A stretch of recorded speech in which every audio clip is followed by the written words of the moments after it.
Headed down the Bayou, South Louisiana, deep South Louisiana. Going to set up this Wingbits station.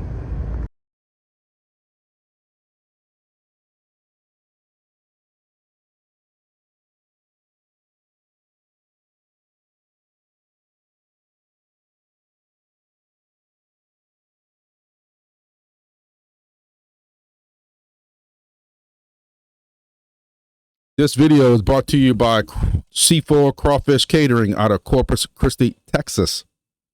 This is a good friend of mine. I do some hunting with him, who runs a crawfish catering company out of Corpus Christi, Texas. He has a website, c4crawfishcatering.com, or you can also find him on Facebook, C4 Crawfish Catering on Facebook. Welcome back to another video. I'm on the road again, but even though this probably will air on Saturday, technically, you know, I don't like to lie to y'all, this is not a Saturday driving video, even though it will be lumped in with the Saturday driving videos. This is a Friday, pretending like it's a Saturday video. I have taken a very rare day off. July 1st, our vacation rolls over to a new, technically, calendar year, because we roll July to July. And I don't take vacation. I take a little bit during hunting season and stuff like that. And next thing you know, I got 300 plus hours of vacation time. We can only roll over a certain amount.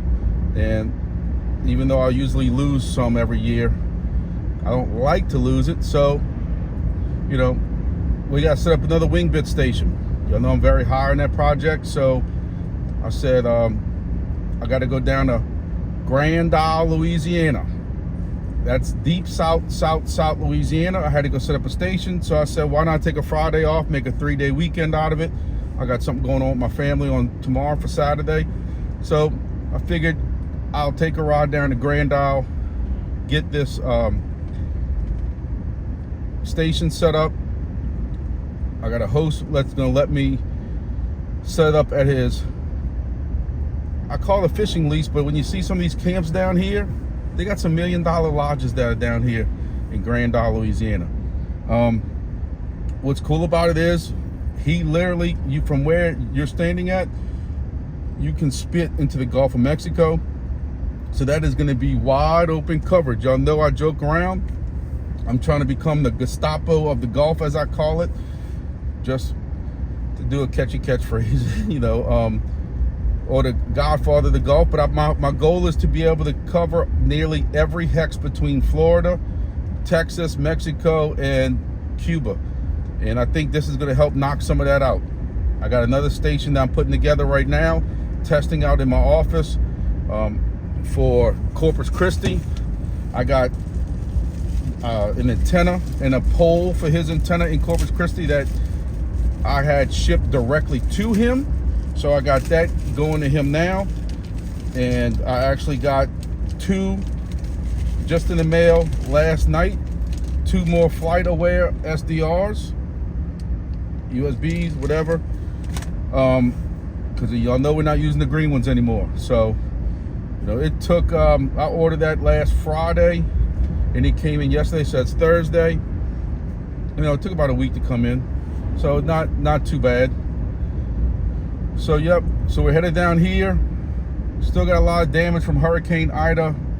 If y'all can see quickly out the window, we do have a lot of damage still from Hurricane Ida, which was 3 years ago. Actually, in 2 months, it makes 3 years that we've had Hurricane Ida. Hurricane Ida came through here with 100+ mile-an-hour winds, gust well into the 130s and 140s, sustained winds at 90 and 100 miles an hour sometimes, and they got tore up down here. So we might have a little bit of coverage of that, but I am going to take some pictures, you know, video when I get down there. There also is a huge fishing tournament going on, probably one of the, I'd say at least top 3 or 4 fishing tournaments going on in Grand Isle right now. Their big one is Tarpon Rodeo. It's world renowned. People know all about the Tarpon Rodeo. In all honesty, I've lived, I can say how old I am. I'm in my 40s. In all my 40-something years, I've never been to the Tarpon Rodeo in Grand Isle. While there is a legitimate fishing tournament that goes on offshore for that tournament, it has become more, well, not has become, but it's actually, you know, kind of calmed down a little bit. But in years past, years ago, it was kind of like South Louisiana's spring break. It was absolutely crazy stupid. And be honest with y'all, as a grumpy dad, I am not about all that. I go down here for fishing to go fishing. If y'all have hopefully subscribed to my other channel, I've asked y'all many times, please help me out, subscribe to that. That is the Grumpy Dad Outdoors. I am arranging for a fishing trip down here very soon. I just need my schedule to open up. You know, I got stuff going on literally 7 days a week right now between crypto and family events, and honestly more crypto. You see, I'm taking a day off to go set this station up.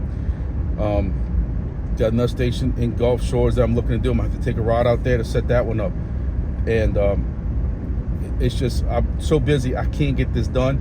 I was even invited to go fishing while I'm down here. The problem is I want to get this done. I was trying to get it done early. I left my house at, you know, 7 a.m. By the time I had to stop to pick up a pole to mount the antenna and pick up some other stuff, I had to stop at the gas station, get some aspirin. I got a splitting headache and all that. It's 9:50 right now. It is 90 degrees outside. I was trying to get this done while it was still cool, but that looks like it's not going to happen. The humidity is through the roof. You can't even breathe right now. It's how hot it is outside. So I brought a change of shirt because they have some awesome restaurants down here, and I wanted to make sure I get a hold of some of these restaurants. And it's gonna be crazy. So we're down in the, not even the swamp. This is all marshland down here. See some people in the background fishing.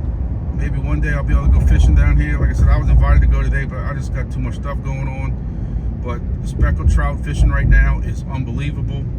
And you're allowed 15 speckled trout per person and in your boat. And I got friends that are limiting out so quick, then they just switching over to redfish, change the gear up a little bit, changing over to redfish and hitting that. And there's a lot of places down here you don't even need a boat. There's places you can go off the side of the road and still, you know, kick butt and handle all that. But they built this bridge because the old highway one that was underneath this used to flood. You know, every kind of event they had would flood, and then all of a sudden you couldn't evacuate or do anything. So they built this bridge years ago, and I'm still kind of brand new. But this is only about my second time taking this bridge. I don't come all the way down here too often, so you know, it's a new adventure for me whenever I come.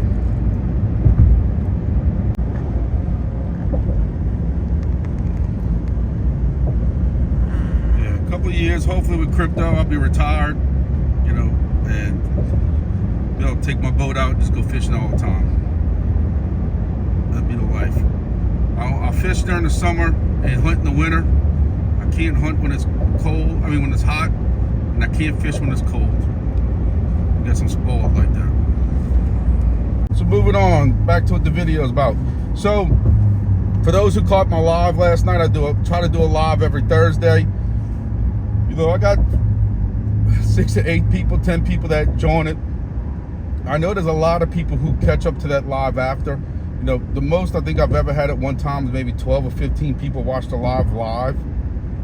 But I get over 100 something views after. So I'm being told by several people that I'm doing it at the wrong time, but right now where the computer is that can handle that can handle the OBS and make the mic sound, you know, decent and the camera look good, I only have access to that computer after hours and until I get my home computer built. So when I get my home computer built, I'm gonna work with y'all, find out what hours y'all think are better. But for those who did catch last night's live, I really want to apologize. In the middle of the live, I got pulled off for something going on at work, kind of an emergency type thing that I had to address. That's the one thing about being a commander where I'm at, and you know, salaried and stuff like that, and you're on call, and sometimes you gotta get a phone call that you drop what you're doing. Even though it's a very rare occasion, you know, when it's not inclement weather or something crazy like that, that I get pulled for something like that. Yesterday we had a little glitch with something that had to get reset. So I did put chapters in that video to kind of tell you when I was taking a break and when I came back, so that y'all can kind of just skip right over that. We had some good information on it, some different projects and different things going on. I've also did a video over the weekend. This is kind of, I guess this is kind of like my weekend summary video, but I had several people ask me for an updated video on how to set up a Wingbits station from scratch using either an older helium device or Pi. So I used to keep sharing my older video with people about that, and then I found out that the old videos talk about purchasing hexes and how you sign for Wingbits and stuff like that, and it was really outdated. So I dropped a new video for that so that everybody can see that. I had people ask me about how am I putting pies and Le potatoes and stuff inside, on outdoor installs and stuff like that. So I dropped a video on, which was actually kind of a fun video to do, because I do those kind of boxes all the time at work. You know, a lot of y'all know my background and where I work at, and I maintain 500 cameras around the area where I work, and 90% of them are outdoors. So I build those boxes in my sleep, and so it's kind of cool to kind of bring that aspect. And I kind of showed some of the different boxes we use for work, some of the bigger ventilated boxes and stuff like that. So it was cool to kind of bring, like, to me, a behind the scenes video. I really thought it'd get a little more traction. There's not really a lot of views for some reason. I just thought people would be more interested in that. I haven't really had a lot of people ask, but I wanted to do another Wingbits style setup video for a Syncrobit, because Syncrobits have a different way of reprogramming it. Also for Le Potato, it's a little bit different. I did a brand new Le Potato last night for the hosted station, and when I downloaded the OS for it, we used to use an old image from the previous project we don't talk about, and I didn't even want to even use that anymore. It was based off Ubuntu. I have to thank Dave, who's also known as Fluffy, if y'all seen his videos and from Helium stuff. I've used that in the 10 or 12 Pis I have now. It's a great program, don't get me wrong, but just because it was previously tied to that previous project at one time, I don't even want to touch that anymore. I downloaded a new OS. It was really pain in the butt to get it to SSH at first, so I'm still trying to tweak that OS a little bit. I'm thinking about sharing that for people who don't want to mess with anything else, and they only want to mess with Wingbits. Going off of that, however, if you want to multi-mine, Bit Harvest is going to have their Le Potato version come out very, very soon. So I know they have an AMA on Sunday, Bit Harvest does. They're going to be talking about the new version 4 software. They skipped 3 because they did a lot of developments with 3. I helped beta test 3.2 and 3.4 and 3, and found some bugs and that kind of stuff like that. So they made a lot of good improvements to it, and there's so many vast improvements and stuff that they did. They're just going to skip 3 and call it 4. Hey, it's their game, you know, their project and stuff like that. But you know, I have the video on how to do a Wingbit station from scratch, including creating a account and everything like that, if you want to do a single mining thing. But if you go to multi-mine, or you looking to multi-mine, Bit Harvest is where it's at. They got the cool dashboard. It's, you know, $35 for the first year, and then $17 and $19 a year after that if you want to keep up with all the projects they got. If you're only looking to do Helium and Wingbits, and there might be one other program, then once you pay the one-time first year fee, there's no cost after that. So you know, their dash, I really like the fact they got the dashboard where you can click on TAR 1090, or, you know, they go into your graphs and do that stuff like that. You don't have to SSH anything, and especially also when you have a remote station and stuff like that, you know, you can add tail scale to it and things like that. So that Bit Harvest is doing that also. I know Crank's got some kind of version where they're doing that.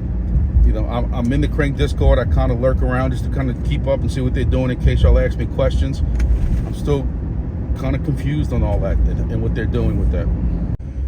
All right, so we made it down to Grand Isle, Louisiana. Deep, super deep South Louisiana. You know, I know y'all getting sick of hearing me say that, but I know in a lot of my videos I tell y'all how I live in South Louisiana, or deep South Louisiana. And it is technically where I live at, South Louisiana. But it took me a 2 plus hours, not included me stopping for different things. 2+ hours to drive this far down here. So that shows you how deep this gets. Saw the video of me coming over the bridge. You can see the Gulf's on both sides. You got the levee right here. Right past this levee is the Gulf. I mean, literally right when you go down from this levee. And then through here on these camps is what they call the bay side. But the bay, to me, when you have an island that sticks out like this is all Gulf when you think about it. Hurricane Ida destroyed all this. This was where Hurricane Ida made landfall with 100+ mile-an-hour winds. And you can see a lot of these camps are really fortified with the pillars they got underneath them and stuff like that. But Grand Isle Louisiana is its own place. Got some great restaurants down here. Like I said, it's gonna be a busy weekend with this tournament going on. And there's a lot of people that come out here for these tournaments like this, don't even fish. They just come in here to hang out, do a little party. I know they got bands at night and that kind of stuff like that. They got all these camps. People come and bring their camper down here, or they'll just stay at the camp, or they'll rent something or something like that. But this is Grand Isle. I'm gonna catch some videos and kind of slip them in between us talking about crypto, because I know that's not what all y'all are here for. I will have a big Grand Isle video about this trip I'm taking in my other channel, Grumpy Dad Outdoors. Please go check it out. Please, please, please subscribe to that. Please, please subscribe to my Twitter, X, whatever you want to call it. I'm really trying to, you know, all my videos I'm asking y'all, please help me out with that. I'm trying to really build that up. I changed hats on y'all. My buddy with Saltwater Madness is down here filming. He has a YouTube page. They're out there fishing right now. He wanted to know if I wanted to go with him. I can't. I gotta get this crypto stuff done, you know. And even though this is passive income, it ain't truly passive in the beginning, because we got to do all this work to get it done. But you hope that we're building up to be financially stable so we can retire early or whatever and be able to do fishing, own my own boat to be able to take my son to go fishing, and my wife and daughter if they want to come rod and stuff like that. But we got to put the work in the beginning to be able to live comfortably after. That's with anything. So some other news for those who are into, or at one time were into Planetwatch. I know Planetwatch was a big project that a lot of people talked about. By the same time the helium thing kind of came around, you couldn't get, you know, either licenses for a while, you couldn't get the products for a while, then you had to be on a waiting list and all this stuff like that. People in the beginning made some very, very stupid money, almost like we were making with helium. I'm hearing stories of people who are making hundreds and hundreds of dollars a day. One of the channels that I just watched talked about somebody was making over $1,000 a day with Planetwatch. But the same fear I have for some of the projects we talk about on Mondays that we're in is what happened to Planetwatch. No matter how great of a project you have, if nobody's buying the data, you know, you fundraise, get seed, go through seed time and all stuff like that, and you can get investors and stuff, but eventually you have to be able to start selling that data. And then what is the carrot, as I always like to say? What makes somebody go and buy those tokens? You can make all the Planetwatch tokens you want, but if there's nobody buying them, you can make all the demo tokens. You can make all the honey from Hive Mapper. A lot of these projects, what is the buying pressure going to come from? You can make all these tokens and sell, but if there's nobody that has the lure to buy, or when you sell the data to a company, are you buying the tokens with that, or do they have to buy the tokens? And that is what happened to Planetwatch. But the good news is, from what I'm learning now, is if you still have those Planetwatch devices, don't throw them away. Go find them, rub the dust off of them. Hey, I'm letting y'all know right now, if any of y'all have a Planetwatch device that y'all don't want, send it to me. I'll pay for shipping. I'd love to be able to play with it, just so I can report back on this project of what's going on with it. Ambient, who is also, I don't know if they're the parent company or the big data purchaser or whatever the actual relationship is with WeatherXM, but the WeatherXM project is affiliated with Ambient. Ambient is now buying and taking over Planetwatch. From what Tactical, I think it's Tactical Crypto Investing, Tactical Invest, whatever his name is. That's the one that was at Karate Combat. his video, I'll put a link in this description. I'm not trying to take away anybody's thunder or anything, the research he did. So I'll give him full credit for the video I just watched. That's how you learn about these things. We always talk about research. So that's how we get it too, is research. So I don't want nobody to think I'm cheating. But he's talking about ambience taking over the Planetwatch program. But even the Planetwatch tokens, if I understood him correctly, are going to be swapped over to these ambient tokens. So we're hoping that, you know, for those people, I'm not in Planetwatch. I even just roughly looked just now on eBay, and people are still selling those devices for $100+. I don't know why. But yeah, people are still selling helium devices for several $100s. I don't know why. It would take you 2 years to ROI on a helium device at several $100s. It ain't even worth the pie on the inside. And with the Planetwatch program down, I don't know why people would be buying that. But hey, it's free market. You ask for it, and you know, I've sold stuff on eBay like that. Hey, I'll put the price up there. If it sells, it sells. Sometimes the stuff does sell. Sometimes it don't. That's on you. So, Planetwatch, those people, I know I've talked to several of y'all who came from Planetwatch, who were in the previous project before, who said, I'm really weary about what projects I get into because Planetwatch burned me. You know, we worried about helium going the way of Planetwatch. Planetwatch was a great project that just could not keep up what it was doing. And you had that, we worry about the same issue with helium IoT and stuff. You know, I know we got some projects behind helium IoT, but you worry that that's what is going to happen to some of these other projects. How many people are buying into, you know, the demos, and Silencio is another one I worry about. Who's really buying all this data, or going to buy data, to find out how quiet things are? So I do worry about what the future is of those, but I could be 2,000% wrong on that, or they could just possibly just not be telling us what's going on with that. All right, for security reasons, he actually, I don't show the exact camp where this is going to be at, so I gotta respect his wishes. But again, this is his backyard I'm basically standing in, and then Cuba is that way. And as you can see, other than a couple of oil rigs out there, there is nothing blocking this line of sight at all. Got some people fishing right there. This is Grand Isle Louisiana now. Even though this is the Gulf of Mexico, this ain't the purty water that y'all are familiar with. We got the Mississippi River that comes out further down, you know, this way.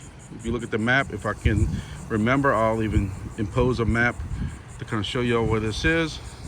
Get some kids playing on the beach. So you're not gonna have this super duper blue water, scuba diving water, or anything, even though they do some scuba diving, spearfishing off of underneath the rigs, which I have been also invited to in the past, but never taken anybody up. I am scuba certified. But so yeah, Mississippi River comes out this way down here, and that brackish, nasty Mississippi River water gets all mixed up right here, and that's the problem you have with dirty water. All right, first thing we're gonna do, just to give you all those, you know, just show you kind of how I do it, is this is fence top rail. Now apparently there's two different sizes, because when I called the hardware store down here, I asked them if they have fence top rail. They said yep. And then when he told me it was $13 and that was $10 cheaper than Home Depot, I kind of got worried, but they swore it was fence top rail. Well, this is not as wide as what the Home Depot version is.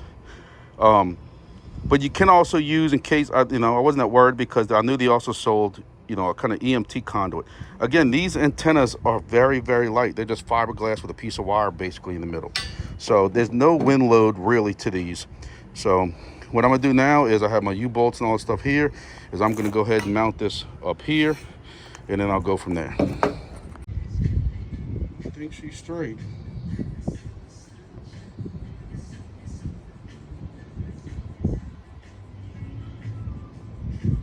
Despite what the lens wants to look like.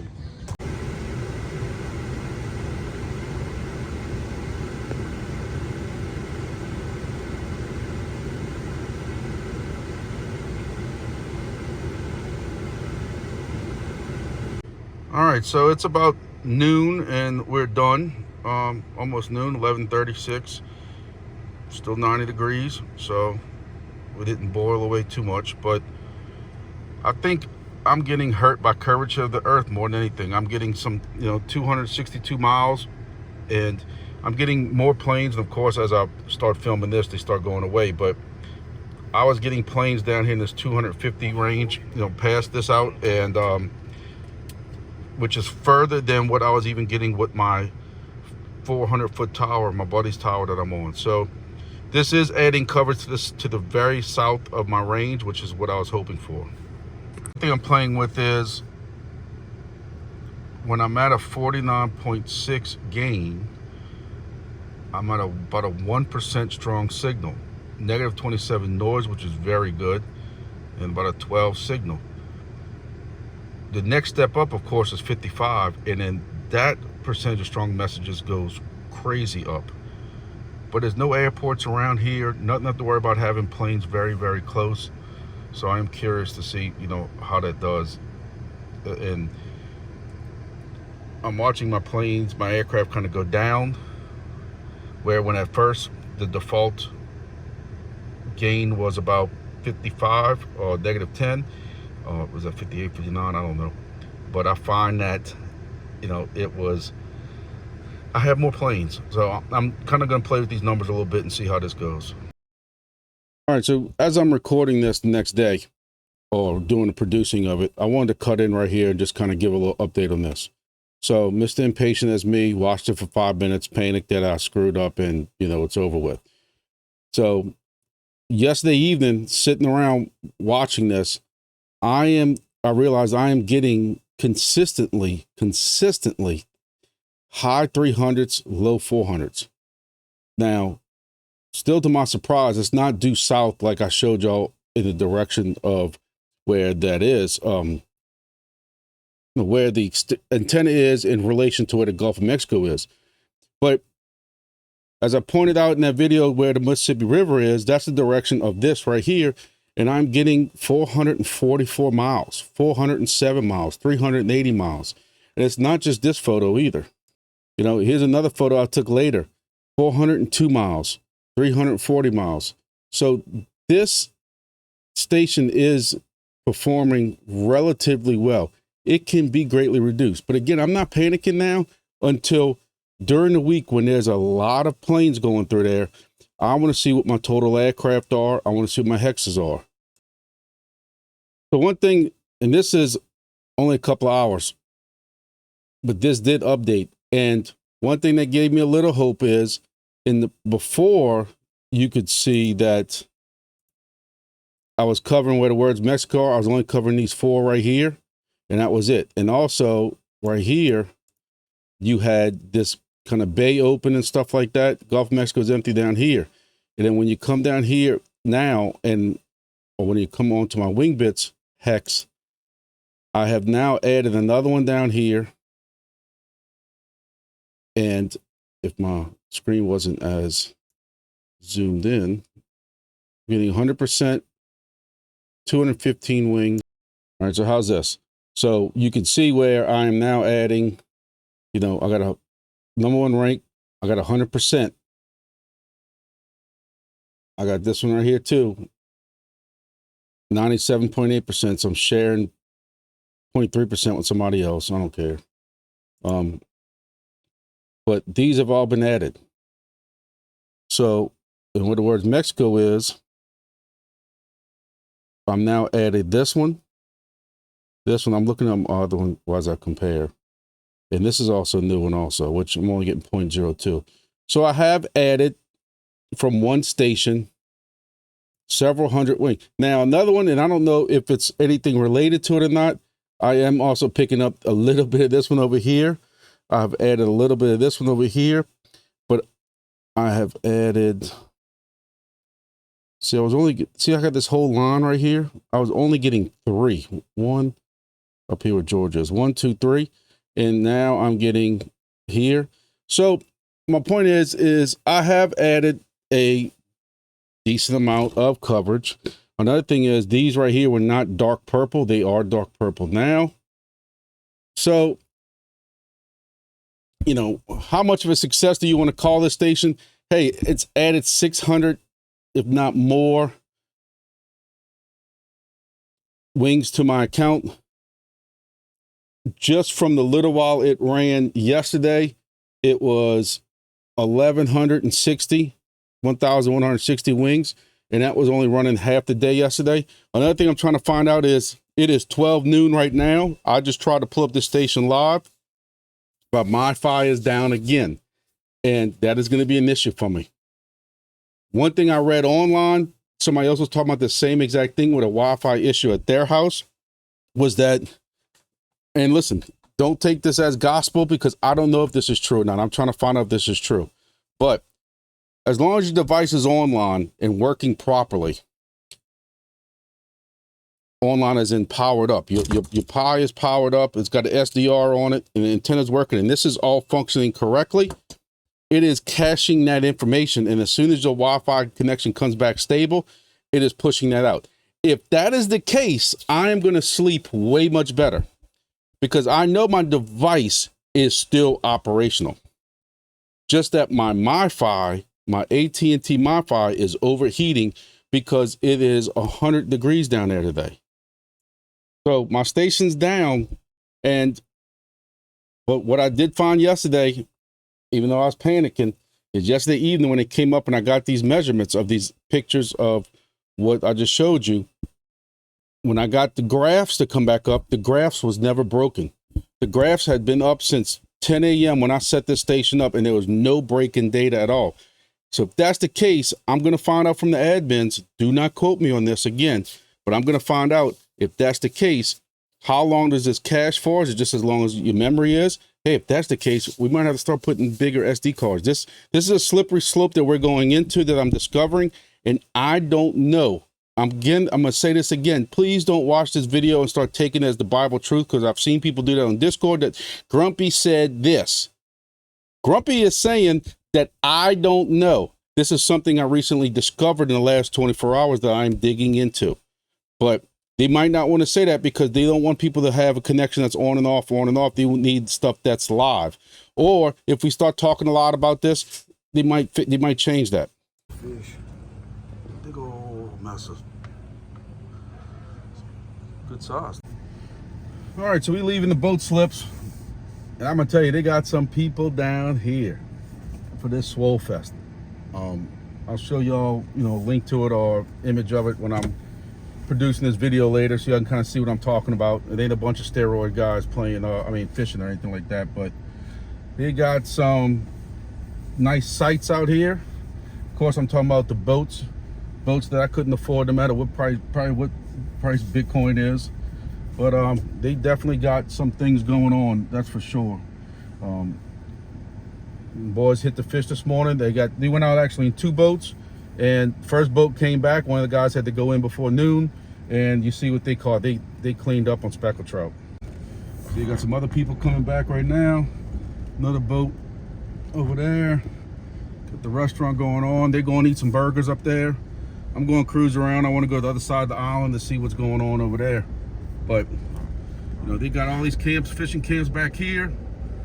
I'm done with my project and start my project. They got these apartments that you can also rent out for a weekend or something like that. And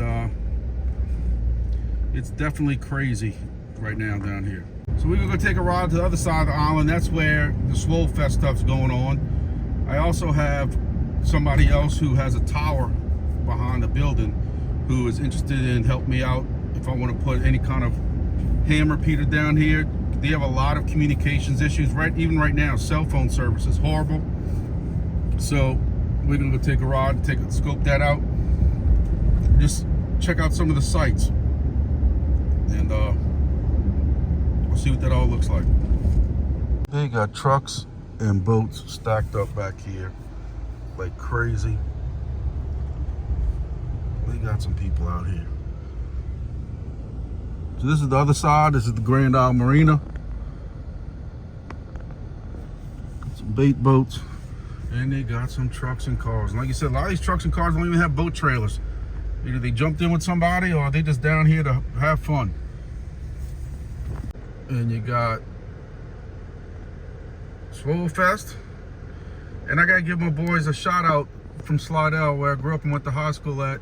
Marsh and Bayou. Years ago, they came out with their own magazine, and they're still doing it, man. Years later, I gotta give it to them. It's probably been at least 10, 15 years now. I also didn't realize Southside Cafe was here. I know this video is worldwide, but if y'all ever in Slidell, Louisiana, anytime I go through Slidell, Louisiana, I stop at Southside Cafe. It is absolutely one of the best places to eat at. Great Southern Louisiana food. Like I said, they've been in business for, I lived in Slidell the 80s and 90s. I grew up in New Orleans East, but eventually moved to Slidell. And, they opened probably the late 80s, if I'm not mistaken. And they're still doing it. Had hurricane damage, been flooded, and they're still out there. And I'm gonna tell you, whenever I go back to Slidell for anything at all, it is always a stop at Southside. Some great foods. I'll even post a link to them on my Facebook. In the description here, and also for Marsh and Bayou. Got a gorgeous boat right here taking off. Twin 450s on the back. Jesus, that's crazy. Makes this big boat right here with a Mercury in the back look like a small anything. That's crazy. I'd love to know just what the two outboards in the back cost. Absolutely crazy. Maybe one day, man. I always said I want a boat like that, and on the side I want to put crypto is a scam, or crypto is a Ponzi, for all the people that don't believe in crypto. When I'm driving around in my boat like that, with fishing poles hanging out the back and everything else. But crazy.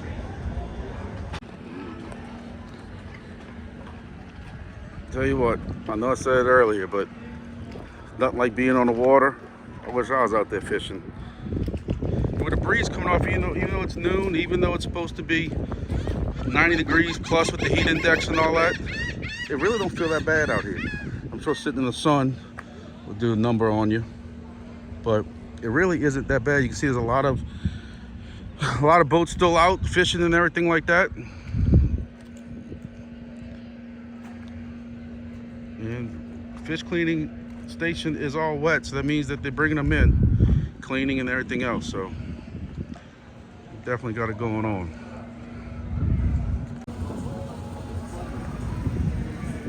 A little bit better view for y'all.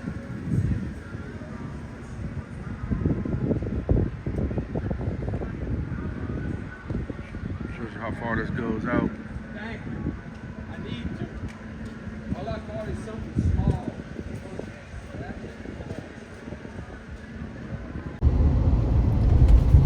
So we're done with our trip in Grand Isle. Our new Wingbits station is successfully kind of working, getting some decent range out of it. I will not lie to you and tell you I'm not a tad disappointed. It is only 10 feet off the ground using that 10-foot pole. And I think, honestly, despite what the flat earthers want to say, I think that the curvature of the earth is hurting us more than anything. I'm getting, aircraft up to 230, 250 miles out. And I thought we'd be getting a little bit further south and a little bit more airplanes being wide open. What I didn't realize is to the north of that is that marina that I showed. I think that's hindering some of my aircraft to the north, but it does have some pretty good north coverage if you saw that, display that I showed. So, I don't know. I do have another location that somebody spoke to me about on Grand Isle that I could put a little bit higher, but it's going to take a lot more work to get to that. I don't know what I'm going to do yet. I really want to leave this go for about a week, 7 days, like the Wingbits dashboard has, so I can see what kind of results I'm getting and what kind of wings I'm getting from it. That will be a big determination also. If I'm not really covering any additional hexes, I actually have a cellular device, a MiFi, in this miner, in this box or whatever, like the outdoor box I made in that video. And I'm paying a monthly note basically on cellular service there. One issue that I've already encountered, and this thing has been running, it's 2:30. I've been hanging out with some friends down there, watching the boats come in and the fish, and making a video for my outdoor channel. One issue that I am already running into is the modifier will not charge because of how hot it is inside the box. Now, that's one thing I never had to come across before, because 99% of my 20 plus stations, even though some are in those boxes and they're not ventilated, the PIs and the SDRs, the USB SDRs, receivers, whatever y'all want to call them, those have never had an issue with the heat. However, the modifier does not like getting too hot when it's charging.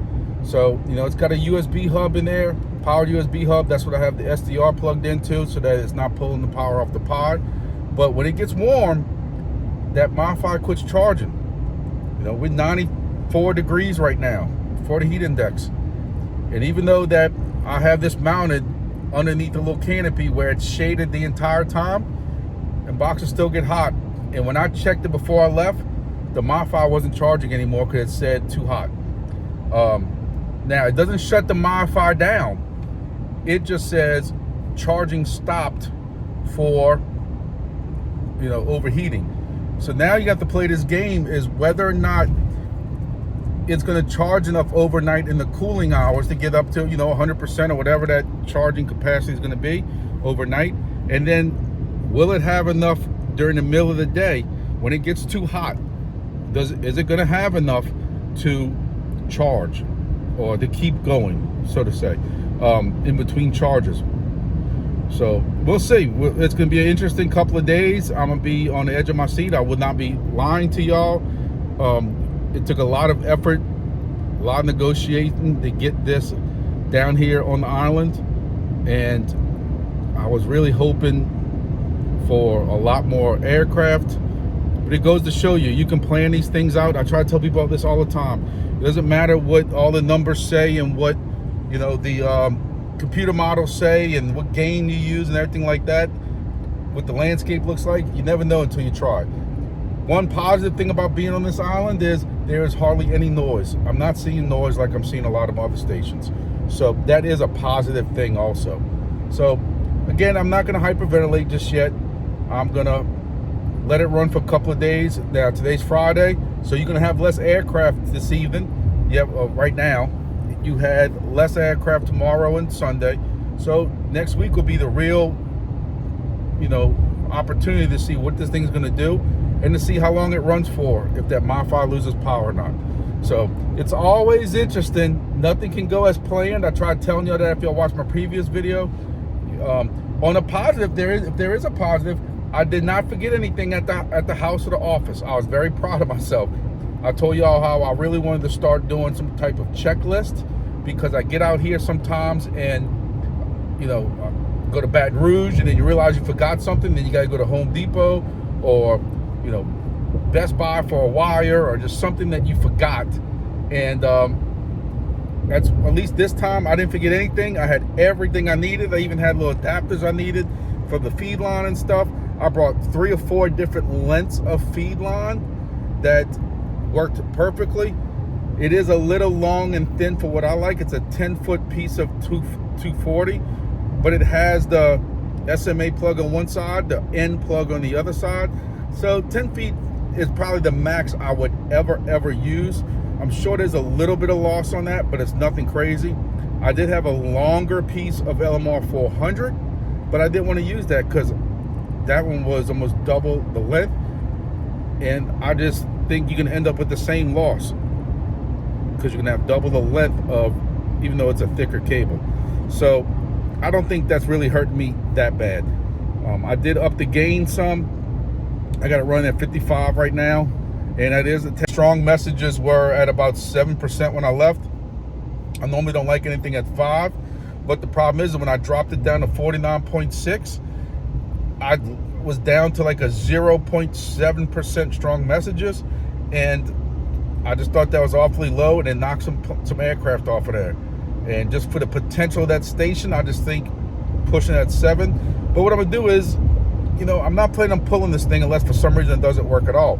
So my plan is I'm gonna let it run for several days at this gain level, and then I'll change it. And I'll change it for a couple of days and see what difference it makes, and put it back down at that 0.7% strong messages and see if it makes a difference in wings that I'm getting rewarded or the aircraft that I'm seeing over time. And that's while some of these stations can be plug and play and passive income, part of this is playing with all these different numbers and settings and seeing what difference it makes. I had to take my NATIX phone out of my holder, and I don't like doing that because I like running my NATIX. But I'll go ahead and take it down so I can finish this off. So this is a 2.5 hour, basically 2.5, plus the 2 or 3 stops I had to make, 2.5 hour trip, one way, 2.5 hour trip back. And I ran my NATIX the whole way. I'm also running my Nitro Boost for NATIX. I started that today. I think that's 10 days or something like that for bonus challenges and stuff like that. So I'm running that. I have my demo going in here.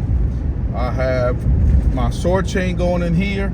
I'm doing very well with sword chain, and I've been running that almost all day, every day. So I've been doing about 100 to 120 T-Sword tokens every day. I'm staking every single one of them with Dash Tech. I've told you that before. I'm seeing a lot of talk right now about GME with some kind of manipulation going on, and some guy who, he just had some kind of live going with 600,000 people or something crazy and stupid like that. I'm seeing a bunch of different YouTubers discussing that, talking about that. You'll know they don't call me Grumpy for no reason. I've earned that name. Y'all, if y'all watch my videos at all, y'all know that. But something that's starting to rub me wrong a little bit, and it's rubbed me wrong for about 3 or 4 weeks now. I brought it up in my Monday videos with Silencio, but I'm starting to see it more and more with projects, and I thought it was just me, so I really didn't start really harping on it until I recently saw another video where somebody is starting to actually complete. Some of these YouTubers, it don't matter if Silencio is burning to the ground, for example, or name another project that did burn to the ground. Some of them will either 100% this is the greatest project ever, or they don't talk about it. Or even when the project's dying, this is still a good project, because they even got money tied up in or something like that. Not everybody's like me giving honest opinions, and again, I get a lot of backlash for it. Y'all know that.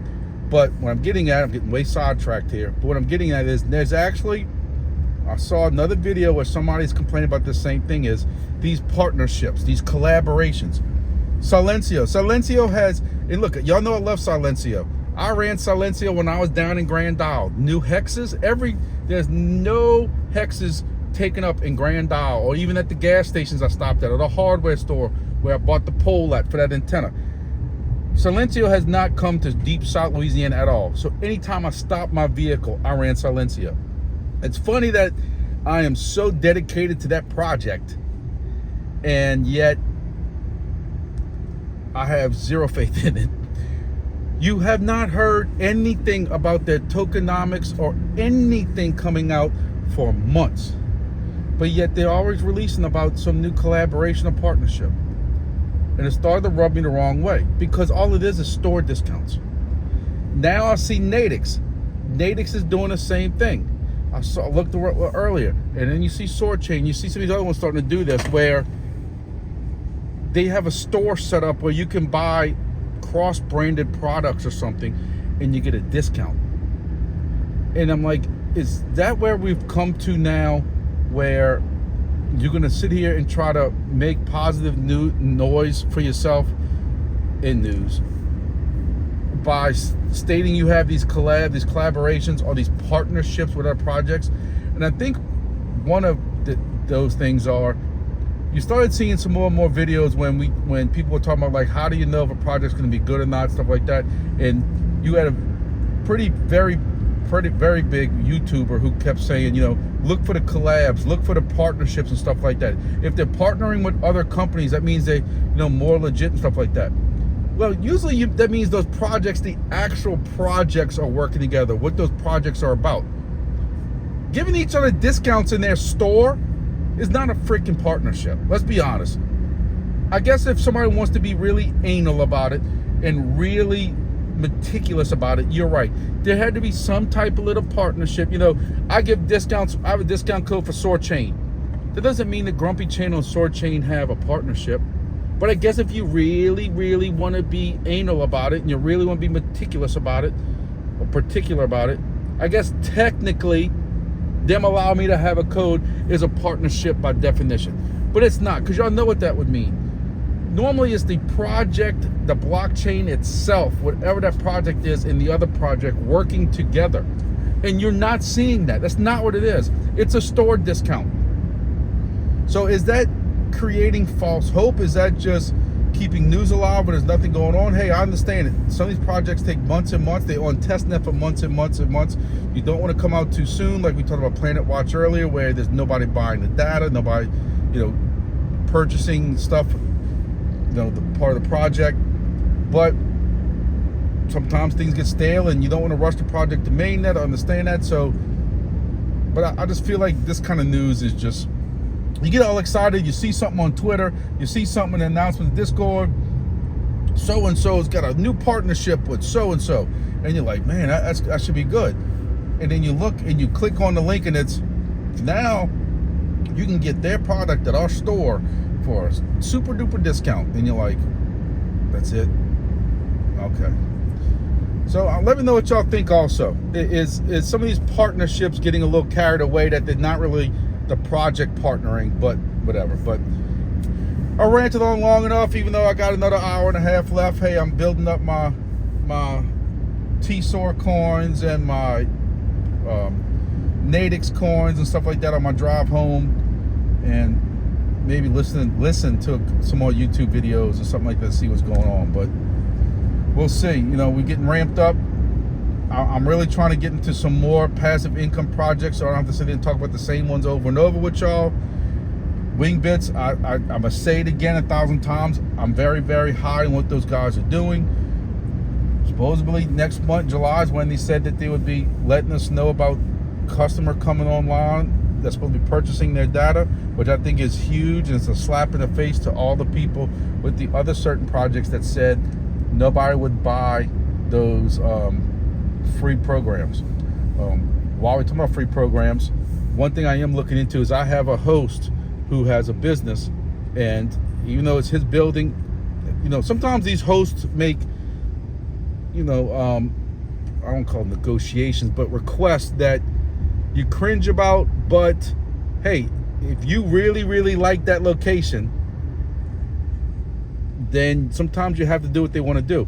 This host wants to be able to use with his business one of the free programs. You know, they got a couple different free programs, flight trackers like Flight Aware and stuff. He wants to be able to use that, and where he is in Louisiana, when you look at that program, there's hardly any of them around. Well, part of his job is also to do with the oil industry, and they do something to do with helicopters and stuff like that too. He'd like to be able to look at that kind of stuff. There's no stations around there. So part of it is, hey, if I put a Flight Aware or one of these programs, I'm Flight Trade, or I don't know, I'm not even that familiar with those. But if I can do that kind of project at his location, I'm welcome to put up whatever else I want. Therefore, he's all, you know, he doesn't want anybody to have a question about him allowing a for-profit crypto project, anything like that. He has the free program that anybody in the public can use, anybody in the private industry could use, and he can use in his office and go online to a computer and see the Flight Aware website or anything like that. And again, I can put up whatever else I want. I'm working on that right now. I've reached out to some people on Discord. Apparently nobody has really done that yet.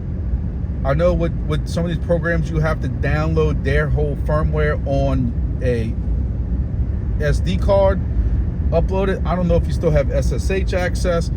Can you run Wingbits? Can you push that ADSB dongle data to both those programs? I don't know. There's a part of me that says I might just get a Y adapter, which I happen to have one from a previous project, and just run two Lipotata side by side, one with the free project, one with Wingbits, call it a day. You know, I don't know yet. But if any of y'all have any experience running. I hate to keep saying FlightAware and giving them clout or anything like that, because we're supposed to be helping Wingbits out, because like they believe people should be getting paid for the data that they upload. But I know they got FlightAware and 2 or 3 other projects. You have the apps and stuff like that. I got the apps even downloaded on my phone from years ago. But if anybody has experience of doing Wingbits along with those other programs, let me know how it worked out for you. Was it a pain in the butt to get the data separated to that one dongle, USB, RTL, whatever you want to call it, SDR, was able to push that to 2 different programs inside your Pi? Is it easy just to split it? So, hey, like I said, he has a very, very, very good location. I wouldn't be racking my head about it. He's in about a 4 or 5 foot story building, at least. Should be a fairly easy install. He has internet there, generator backup power, you know, and it is in a location that's going to give me, again, to try to get Gestapo of the Gulf, it is going to help me try to ascertain that goal of mine. And he is right. There are no other Wingbit stations there. There might be a few older helium stations there, maybe, if I remember looking correctly. No Wingbit stations there. So you kind of want to work with him on what his requests are. I don't know, we'll see. All right, I spoke long enough. This video is gonna be long enough. I appreciate it. Hopefully y'all enjoyed some of my videos from Grand Isle. I can't wait to go back. I can't wait to, like, I got it in my blood again now. Just smelling the saltwater air and stuff like that, seeing the fish and the boats and stuff. I'm ready to get back there tomorrow to go fishing if I could. I got family stuff going on tomorrow. I got invited back tomorrow. These guys are gonna be here all weekend. Told me to come back, told me to bring my son. I wish I could. I got stuff going on, you know. We'll see how that goes. Maybe Sunday morning. I don't know what I got Sunday morning. Church. Got Bit Harvest Studio. Bit Harvest Studio has an AMA coming out Sunday, 12 p.m. noon Central Time. I don't know what it's gonna be for your time, but I would like to see that, because they're talking about the new firmware 4.0, Alpha 4.0 firmware, and sneak peek. I'm not supposed to be telling y'all this. Don't tell them boys I told y'all this. I have eyed up some new programs that they plan on introducing to y'all. One of them I am very, very, very excited about. That if y'all have caught any of my other videos, I've told you all about it already, but I am hyped. And we have been testing out the 3.4, 3.6 firmware, and they've been doing some tweaks and stuff to that. So they just skipping the whole 3 since we beta tested it and coming out with a 4. We have not been able to actually beta test the program that I'm talking about, but I don't want to release nothing yet because they asked me not to. So technically, I didn't release anything to y'all. Don't get me in trouble. But I tell y'all before, $35 or $37 for the first year, $15 a year after that to run 10, 11. Well, and plus these new programs is going to make it like 12 or 13 programs off of one device. Ladies and gentlemen, that's a good deal. But anyway, that AMA is tomorrow. I think it's on Discord in Bit Harvest Studios thing. Jump on that. You can hear about it, see if it interests you. But you know, I got this itch to go fishing bad. I'm practicing already. You know, we'll see. We'll see how that goes. So I gotta go home now, and now I gotta go home and cut 2 videos now. One from my outdoor page. Please make sure y'all go visit that. The link is in the description. Grumpy Dad Outdoors. Please give me a like on some videos. Please give me some subscribe, share it, put it on a billboard for me. That even though people ask for those videos, people ask for those cooking videos, people ask for those hunting videos, that channel has not taken off nowhere like this one has. This one's got 12,000 subscribers, and I can't thank y'all enough. Each and every one of y'all. Thank y'all for y'all support here. Now, if y'all could just help me out a little bit with the other channel, I'm not expecting 12,000, but hey, 100 would be a great milestone. You know, same thing with my Twitter X. Please, if y'all can, at Grumpy Dad 56. that one's a little more important because when I'm trying to work out some deals with some projects to do some testing and stuff, that's what they look at. They're not looking at my YouTube subscribers like I told you earlier. They're looking strictly at how many subscribers I got on X, and that is weak also. It's over 100, I believe, but not by much. So, but I understand a lot of y'all don't use that. I did not use Twitter at all, I'm not gonna lie to y'all, until I started messing with this YouTube stuff. So, but a lot of people do. So, crypto Twitter. So thank y'all. Y'all have a great weekend. God bless y'all. And stay cool for those who are sweating it out right now. 95 degrees at 3 o'clock. And I don't even know what the humidity is. So I guarantee the heat index has got to be over 110. So it's warm. But thank y'all. Thank y'all. Thank y'all again very much. And I can tell you right now, there won't be no videos tomorrow. I got the family stuff going on. Sunday, unless something happens, I can't really see me do anything really Sunday. Hopefully I'll be making some fishing videos, maybe. And then those won't even air until you get a chance to cut them and do everything else. So thank y'all again, and we'll see y'all in the next video.